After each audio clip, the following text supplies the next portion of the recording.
Chefe Estado apoia o governo em decisão de alterar artigo balon e a lei comissão anticorrupção CAC, liu e a processo hili comissário CAC nebetinan idaona lá e a decisão.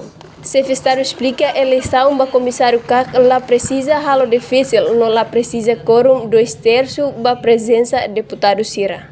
Eu concordo 100% com a alteração da lei. O comissário CAC é hoje Presidente da República. O Presidente da República é eleito diretamente aos povos.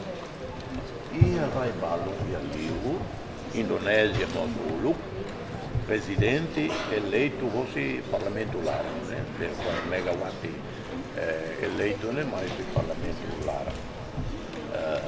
Parlamento, ele não é Presidente da República e, claro, quando eleito no Parlamento, é importante, o retam 2/3 ou unanimidade, né?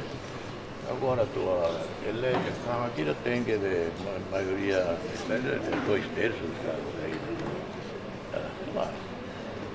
Democracia política la significa unanimidade, la significa maioria. Eu concordo.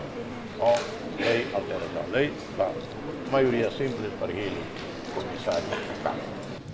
E a semana que PM Sanana Guzmão, no presidente do Parlamento Nacional, Fernanda Lai, e a Sorumutuk oficial, José Estado, Coliaona, Conaba Alterasaun lei refere no Parlamento Nacional Rasik agenda ona, mas BC Dauk e a consenso de hili comissário CAC inclui atu altera lei refere. Leonito Fátima, Justino Mendonça, VIP TV.